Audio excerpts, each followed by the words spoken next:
Basketball. Marami siyang natulungan na nangangarap maging professional basketball player. Sa paanong paraan? Ano yung ginawa ni Manny Pacquiao? MPBL, okay? Saan natin mapapanood ang MPBL? Sa, kung meron kayong digital TV, Solar Sports.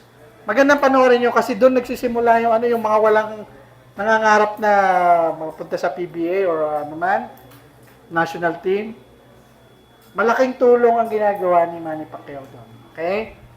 May tanong kayo dito. So, malinaw sa inyo yung yugto ng pagbuo natin ng pagiging sino natin?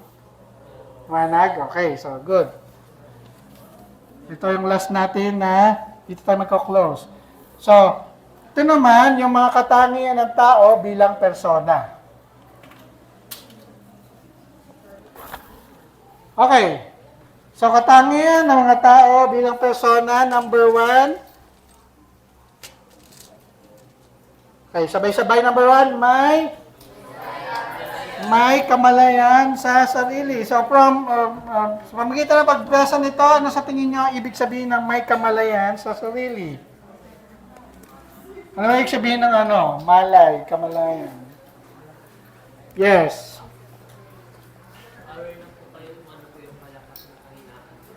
Very good. Okay. So kamalayan sa sarili, kayo mismo kasi nakakalam kung anong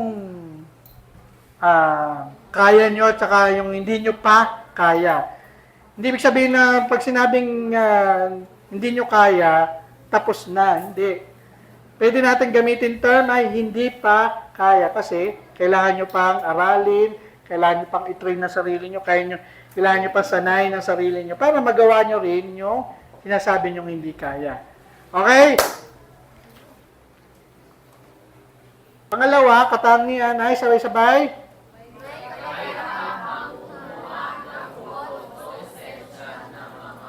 Okay. Kakayang kumuha ng buod. Anong buod? Summary. And then yung esensya ay? Ano ba yung sabihin ng esensya? Sa English ay? Essentials. So pag sinabing essentials, ito pamilya laging gamit ng mga girls yung term. So ano yung mga essentials? Papasok kayo sa school, dapat dala nyo yung mga essentials. So ano ibig sabihin nun? Very good. So yung kung ano yung mga mahalaga. So tayo, katangian natin bilang persona ay, masasabing persona na tayo, may kakayahan tayo kumuha ng lagi ng summary. Hindi tayo magko-comment dahil sa nakita natin na isang line lang ng isang post. Ano ang nararapat na gawin? No, may nakita kayong post or may nakita kayong vlog. Karamihan doon ng mga trolls. Sabi, nag-i-exist talaga yung troll na pinagkakakitaan nila ang pagiging walang hiya nila. Diba? Wala, ganun sila kagipit sa pera. Alam niyo ba yan? Yun na ngayon yung term sa panahon natin ngayon. Trolls, meaning, pwedeng hindi siya totoong tao, pwedeng isang opisina na nilang ginagawa ay para lang inisin yung wala silang magandang sasabihin. Pag nag-react, doon sila babayaran. Totoo yun. Okay? Yun yung nag-exist ngayon. Kaya dapat tayo maging matalino, mapanuri kung totoo nga ba yun. Ngayon, balik tayo dito sa sinasabi dito. So, anong kailangan natin gawin? Tayo ba ay magko-comment dahil sa isang linya lang na ibig sabihin? Na sinasabi ng isang nakita natin, napanood natin o narinig natin? Hindi. So, anong dapat gawin? So, kukunin nyo yung kabuuan. Ano ba talagang naisabihin? Tama ba ako? Okay, so yun yung pinaka-best na gawin natin. Then, ano yung pinaka-importante na umiiral? So, in other words, huwag kayong basta-basta mag-comment lang. Intindihin nyo yung mga bagay-bagay na yung kabuuan ng kung ano yung inyong narinig. Naintindihan nyo ba, Tormalin? Okay, good. So, yan. Then, number 3, sabay-sabay. Umiiral na nagmamahal. Okay, so ano daw ba ibig sabihin nito? In Latin word, ito ay ens emans. So, ibig sabihin daw nito ay lahat ng tao, lahat tayo ay may kakayahang magmahal. Hindi lang romantic love, magmahal.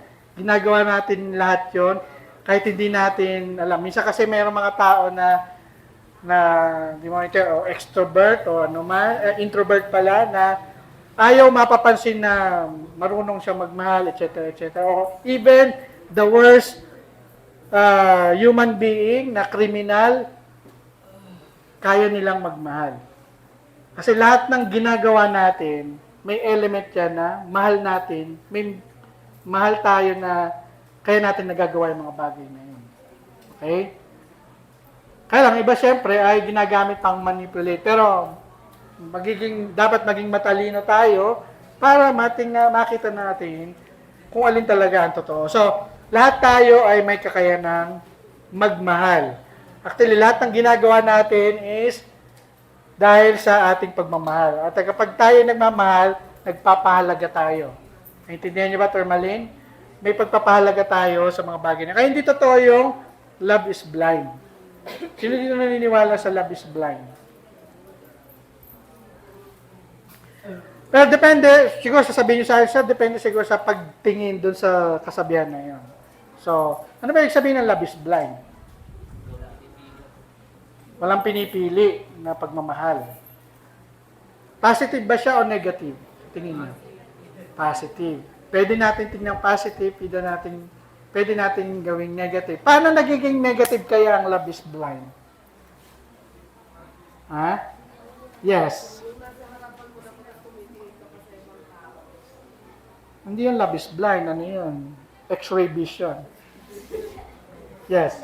Yung parang ginagawa mo na po yung lahat na isang bagay sa tao, kahit hindi niya naman po yung binibigay yung pagmamahal na binibigay mo sa kanya. Parang, give ka lang na ulit. Tapos wala kang pakialam basta kahit ano. Kahit marami ng red flags, di ba? Sinasaktan ka na hindi lang emotionally, physically. Meron yung mga ganyan yung mga nananakit na, ay love na love pa rin. Diba? So, yun yung negative part. Pero, ang positive part ng love is blind is wala kayong pinipili. So, hindi kayo tumitingin sa appearance. Okay? Minsan nga, yung kahit iba ang, paano ko ba sasabihin na hindi pangit pakinggan? Ay, nasabi ko rin, Basta, so hindi siya yung standard ninyo pero minahal nyo ang taong yon. Love is blind and it is a good thing, kumbaga. Okay, so ibabalas nyo lang. So again, lahat tayo ay may kakayang magmahal. So ito yung, again, Tourmaline, ang katangian ng persona. Okay? Question, may question ba kayo? Maliwanag ba itong mga sinasabi ko? So, sabi dito, madaling maging tao, mahirap magpakatao. Pero ang ating conclusion is, sabay-sabay, 1, 2, 3, go! Hindi madali ang pagpakatao kung patuloy ang pagsisikap ng paglabanan ang mga gusto at kailangan. Gabay ang pananampalataya sa Diyos. Mararating ang bawat isa ang pagiging personal. Okay. Naintindihan niyo ba yung binasa ninyo? Okay? So, syempre, hindi totoo na mahirap magpakatao. Okay? We have all the help and resources para gawin ang mga bagay na yun. Ano lang kailangan natin gawin, Tourmaline? Maging willing na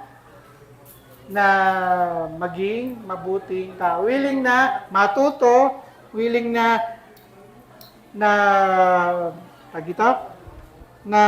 hayaan na kumilos ang Diyos sa buhay niyo.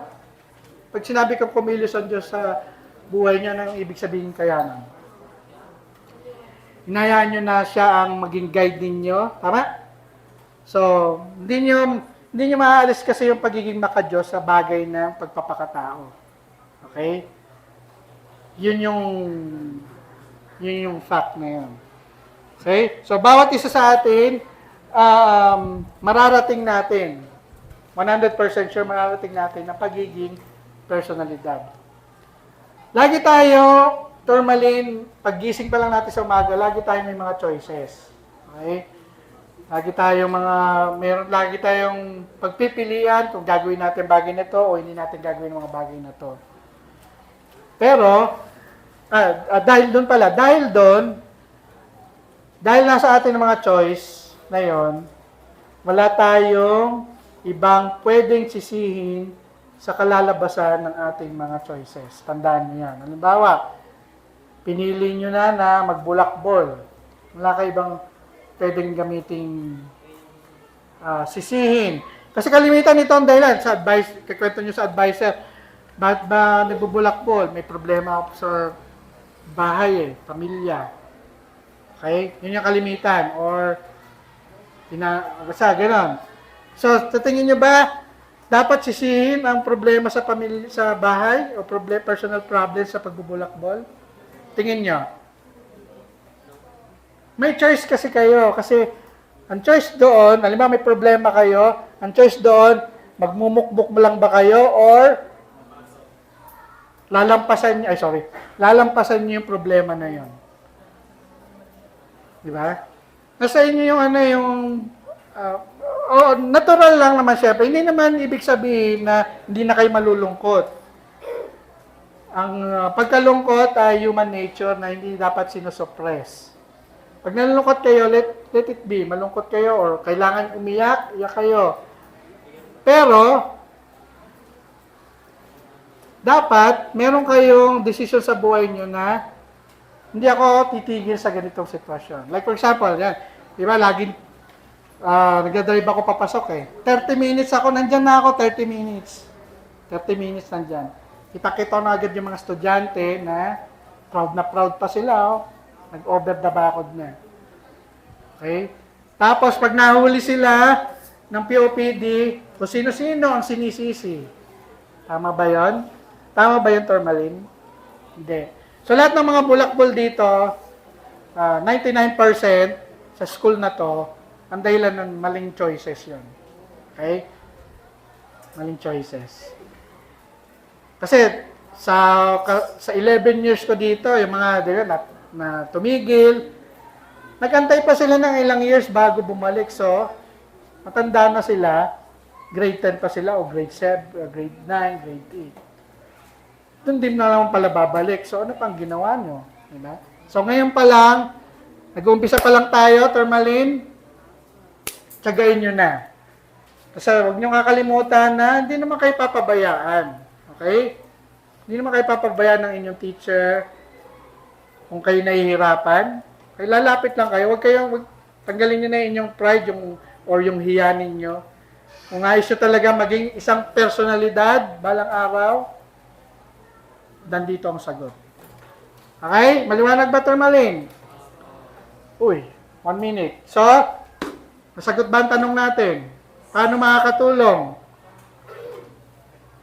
Ang katangian ng pagpapakatao. Yun ang inyong i-reflect